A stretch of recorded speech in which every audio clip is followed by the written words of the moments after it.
ಓ ಇವತ್ತು ಹಿರಿಯ ನಾಗರಿಕರಿಗಾಗಿ ಕಾನೂನು ವಿಷಯವನ್ನು ತೆಗೆದುಕೊಂಡು ಬಂದಿದ್ದೇನೆ. ಹಿರಿಯ ನಾಗರಿಕರೇ, ನಿಮ್ಮ ಸವಲತ್ತುಗಳನ್ನು ಅರಿತುಕೊಳ್ಳಿ. ನೀವು IT ರಿಟರ್ನ್ ಮಾಡುತ್ತಿದ್ದೀರಾ. ಈ IT ರಿಟರ್ನ್ ಅನ್ನೋದು ಹಿರಿಯ ನಾಗರಿಕರಿಗೆ ಬಹಳಷ್ಟು ಮಟ್ಟಿಗೆ ಅನ್ವಯಿಸುತ್ತೆ. ಸವಲತ್ತುಗಳು, ಈ ಎರಡು ವಿಷಯಗಳು ಕೇಂದ್ರ ಸರ್ಕಾರದ ಅಂತರ್ಗತ ಏನನ್ನು ಮಾಡಲ್ಪಟ್ಟಿದೆಯೋ ಕಾನೂನು ಪ್ರಕಾರ ಅದನ್ನು ನಾವು ಇವತ್ತು ಚರ್ಚಿಸ್ತಾ ಇದ್ದೇವೆ. ಮೊದಲು ಹಿರಿಯ ನಾಗರಿಕರು ಅಂದರೆ ಯಾರು?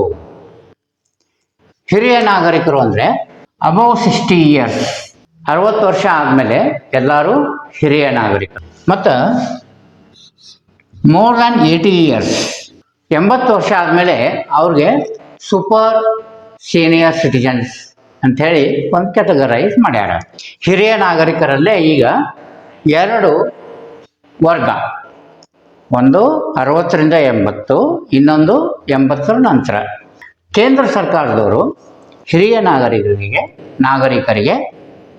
4 ತಲೆಬರಹದ ಅಡಿ ಕೊಡುಗೆಗಳನ್ನು ಕೊಟ್ಟಿದ್ದಾರೆ. ಒಂದನೇದ್ದು ಹಣಕಾಸಿನ ಭದ್ರತೆ, ಎರಡನೇದ್ದು ಆರೋಗ್ಯ ಕಾಳಜಿ, ಮೂರನೇದ್ದು ITR ಎಕ್ಸಂಪ್ಷನ್, ನಾಲ್ಕನೇದ್ದು ಪ್ರಯಾಣದಲ್ಲಿ. ಮೊದಲನೇದ್ದು ಹಣಕಾಸಿನ ಭದ್ರತೆಯನ್ನು ಯಾವ ರೀತಿ ಕೊಡಮಾಡಿದ್ದಾರೆ ಅಂದರೆ, ಹಿರಿಯ ನಾಗರಿಕರು ಬ್ಯಾಂಕ್ನಲ್ಲಿ ಇಟ್ಟ FDಗಳ ಮೇಲೆ ಗಳಿಸುವ ಇಂಟ್ರೆಸ್ಟ್ನಲ್ಲಿ, ಅಂಥ ಇಂಟ್ರೆಸ್ಟು 50,000ಕ್ಕಿಂತ ಕಡಿಮೆ ಇದ್ದಲ್ಲಿ ಅದರ ಮೇಲೆ ಟ್ಯಾಕ್ಸ್ ಇಲ್ಲ. ಅಂದರೆ 50,000ದವರೆಗಿನ ಬಡ್ಡಿ ತೆರಿಗೆ ರಹಿತವಾಗಿರುತ್ತದೆ, ಟ್ಯಾಕ್ಸ್ ಫ್ರೀ. ಇದು ಹಣಕಾಸಿನ ಭದ್ರತೆಯ ಅಡಿ ಬರುತ್ತದೆ. ಮತ್ತು ಯಾರಿಗೆ BPL ಕಾರ್ಡ್ ಇರ್ತಾವೆ ಅವ್ರಿಗೆ ಪ್ರತಿ ತಿಂಗಳು ನಿಶ್ಚಿತ ವರಮಾನವನ್ನು ಕೊಡಲಾಗುತ್ತೆ ಸರ್ಕಾರದ ವತಿಯಿಂದ. ಎಲ್ಲರಿಗೂ ನಾನ್ ಟ್ಯಾಕ್ಸೇಬಲ್ ಲಿಮಿಟ್ 2.5 ಲಕ್ಷ ಇದ್ದರೆ ಹಿರಿಯ ನಾಗರಿಕರಿಗೆ ಅದು 3 ಲಕ್ಷ. ಮತ್ತು ಸೂಪರ್ ಸೀನಿಯರ್ ಸಿಟಿಜನ್ಸ್ ಅಂದರೆ 80 ವರ್ಷಕ್ಕಿಂತ ಹೆಚ್ಚಿನ ಹಿರಿಯ ನಾಗರಿಕರಿಗೆ ಅದು 5 lakh. Non taxable limit. Claim up to 50,000 of interest income doesn't attract TDS under section 80 TTB of income tax act. ಆಮೇಲೆ ಒಂದು SCSS senior citizen saving scheme ಅಂಥೇಳಿ ಪೋಸ್ಟ್ ಆಫೀಸ್ನೊಳಗೆ ಒಂದು ಸೇವಿಂಗ್ ಸ್ಕೀಮ್ ಐತಿ. ಇದರೊಳಗೆ ಹಿರಿಯ ನಾಗರಿಕರಿಗೆ ಅತ್ಯಂತ ಹೆಚ್ಚಿನ ಬಡ್ಡಿಯನ್ನು ಕೊಡಲಾಗುತ್ತೆ. ಇದರಲ್ಲಿ ಹಿರಿಯ ನಾಗರಿಕರು ಅಂದರೆ 60 ವರ್ಷಕ್ಕಿಂತ ಹೆಚ್ಚಿನವರು 30 ಲಕ್ಷದವರೆಗೆ ಇನ್ವೆಸ್ಟ್ಮೆಂಟ್ ಮಾಡಬಹುದು. ಇದು ಹಣಕಾಸಿನ ಭದ್ರತೆ ಅಡಿ ಬರುತ್ತದೆ. ಇನ್ನು ಹಿರಿಯ ನಾಗರಿಕರ ಆರೋಗ್ಯಕ್ಕೆ ಸಂಬಂಧಪಟ್ಟಂತೆ ಹಿರಿಯ ನಾಗರಿಕರು ತಮ್ಮ ಆದಾಯ ಅನುಸಾರ ಪ್ರೈಮ್ ಮಿನಿಸ್ಟರ್ ಹೆಲ್ತ್ ಕಾರ್ಡ್,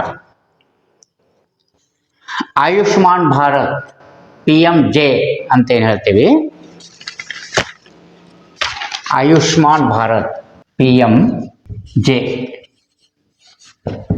ಇದು ಈ ಕಾರ್ಡ್ ಇದ್ದವ್ರಿಗೆ 5 ಲಕ್ಷದವರೆಗೆ ಗುರುತಿಸಲ್ಪಟ್ಟಂತಹ ಆಸ್ಪತ್ರೆಗಳಲ್ಲಿ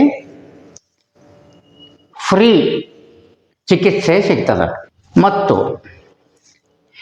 70 ವರ್ಷ ಆದಮೇಲೆ 70 ವರ್ಷ ಆದಂತಹ ಹಿರಿಯ ನಾಗರಿಕರಿಗೆ ಅವರ ಆದಾಯವನ್ನು ಕೇಳದೆಯೇ ಅವರ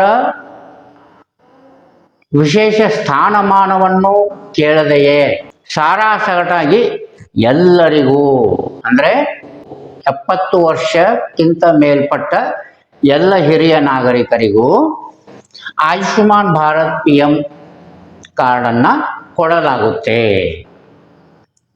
ಅಂದರೆ 70 ವರ್ಷದ ನಂತರ ಎಲ್ಲರಿಗೂ 5 ಲಕ್ಷದವರೆಗೆ ಫ್ರೀಯಾಗಿ ಚಿಕಿತ್ಸೆ ಸಿಗುತ್ತೆ. ಇದು ಆರೋಗ್ಯದ ಅಡಿ ಮಾಡಲ್ಪಟ್ಟಂತಹದ್ದು. 60ರಿಂದ 70 ವರ್ಷದವರೆಗೆ ಎಲ್ಲರಿಗೂ ಇಲ್ಲ, BPL ಕಾರ್ಡ್ ಹೊಂದಿದವ್ರಿಗೆ ಮಾತ್ರ. ಆದರೆ 70 ವರ್ಷ ಮೀರಿದ್ರೆ ಎಲ್ಲರಿಗೂ. ಆಮೇಲೆ ಎಲ್ಲ ಆಸ್ಪತ್ರೆ ಒಳಗೆ ಹಿರಿಯ ನಾಗರಿಕರಿಗೆ ಒಂದು ಸಪ್ರೇಟ್ ಕ್ಯೂ ಇರ್ತದೆ. ಹೆಂಗೆ ಈಗ ನಾವು ನೋಡ್ತೀವಿ ಮಹಿಳೆಯರಿಗೆ ಸಪ್ರೇಟ್ ಕ್ಯೂ ಅಂತೇಳಿ, ಹಂಗೆ ಹಿರಿಯ ನಾಗರಿಕರಿಗೂ ಸಹಿತ ಒಂದು ಸಪ್ರೇಟ್ ಕ್ಯೂ. ಆಮೇಲೆ ITR ರಿಟರ್ನ್ಸ್ನೊಳಗೆ ನಾ ಹೇಳಿದೆ 50,000 ತನಕ ಅವರು FD ಮೇಲೆ ಇಂಟ್ರೆಸ್ಟ್ ಪಡೀತಿದ್ರ, TDS ಇಲ್ಲ ಅಂಥೇಳಿ, ಅದು ಒಂದು. ಆಮೇಲೆ 80 ವರ್ಷದ ತುಂಬಿದಂತಹ ಸೂಪರ್ ಸೀನಿಯರ್ ಸಿಟಿಜನ್ಸ್ ಅವ್ರಿಗೆ ಪೆನ್ಷನ್ನಿಂದ ಬರುವಂತಹ ಇನ್ಕಮ್ಮು ಮತ್ತು ಬ್ಯಾಂಕ್ನಿಂದ ಬರುವಂಥ FD ಇಂಟ್ರೆಸ್ಟ್ ಇನ್ಕಮ್ಮು, ಈ ಎರಡು ಬಿಟ್ಟು ಮತ್ತೆ ಯಾವುದೇ ಇನ್ಕಮ್ ಇಲ್ಲ ಅನ್ನೋದಾದ್ರೆ ಬ್ಯಾಂಕಿನವರ ಅವರು ITR ಫೈಲ್ ಮಾಡಿಬಿಡ್ತಾರೆ. ಇದೊಂದು ಸವಲತ್ತನ್ನು 80 ವರ್ಷವನ್ನು ಮೀರಿದ ಹಿರಿಯ ನಾಗರಿಕರಿಗೆ ಕೇಂದ್ರ ಸರ್ಕಾರ ಕಲ್ಪಿಸಿಕೊಟ್ಟಿದೆ. ಆಮೇಲೆ ಅಂಥವ್ರಿಗೆ ಇಂಟ್ರೆಸ್ಟ್ ಇನ್ಕಮ್ 1 ಲಕ್ಷದವರೆಗೆ ಅವರು TDS ಫೈಲ್ ಮಾಡಬೇಕಾಗಿಲ್ಲ, 1 ಲಕ್ಷ ಮೀರಿದರೆ ಫೈಲ್ ಮಾಡಬೇಕಾಗ್ತದೆ. ಆಮೇಲೆ form number 15G 15H ಅಂತಿದ್ದು, ಮೊದಲೇಕ 15H ಹಿರಿಯ ನಾಗರಿಕರಿಗೆ ಅಂತಿತ್ತು, ಈಗ ಫಾರ್ಮ್ ನಂಬರ್ 121 ಅಂಥೇಳಿ ಬದಲಾಯಿಸಲಾಗ್ಯದ. ಆಮೇಲೆ ಭಾಳ ಮಂದಿಗೆ ಅಸೆಸ್ಮೆಂಟ್ ಇಯರ್ ಮತ್ತು ಪ್ರೀವಿಯಸ್ ಇಯರ್ ಅನ್ನೋ ಬಗ್ಗೆ ಕನ್ಫ್ಯೂಷನ್ ಇರ್ತದೆ. ಈಗ ನಡೀತಾ ಇರೋ ವರ್ಷ ಅದು 2026, 2027 ಇದು ನಡೀತಾ ಇರುವಂತಹ ವರ್ಷ. ಈ ವರ್ಷ ನಾವೇನು ಮಾಡ್ತೀವಿ, ರಿಟರ್ನ್ ಫೈಲ್ ಮಾಡ್ತೀವಲ್ಲ, ರಿಟರ್ನ್ ಫೈಲ್ ಮಾಡ್ಬೇಕಾದ್ರೆ ನಾವು ಯಾವ ವರ್ಷದ ಅಕೌಂಟ್ ಫೈಲ್ ಮಾಡ್ತೀವಿ, 2025-26 ಅಂದರೆ 2025-26 ಪ್ರೀವಿಯಸ್ ಇಯರ್ ಆಗ್ತೈತಿ, 2026-27 ಅಸೆಸ್ಮೆಂಟ್ ಇಯರ್ ಆಗ್ತೈತಿ. ಅದಕ್ಕೆ ಈ ಎರಡು ಶಬ್ದದ ನಡುವೆ ಕನ್ಫ್ಯೂಷನ್ ಮಾಡ್ಕೋಬೇಡ್ರಿ ಅಂತ ಹೇಳಲಿಕ್ಕೆ ಇದನ್ನು ಮತ್ತೊಮ್ಮೆ ಸ್ಟ್ರೆಸ್ ಮಾಡಿ ಹೇಳಿದೆ. ಟ್ಯಾಕ್ಸ್ ಅಸೆಸ್ಮೆಂಟ್ ಯಾವಾಗ ಮಾಡ್ತಾರ ಅದು ಅಸೆಸ್ಮೆಂಟ್ ಇಯರು, ಯಾವ ವರ್ಷದ ಅಕೌಂಟ್ ಅಸೆಸ್ ಮಾಡ್ತಾರ ಅದು ಪ್ರೀವಿಯಸ್ ಇಯರು. ಸಿಂಪಲ್.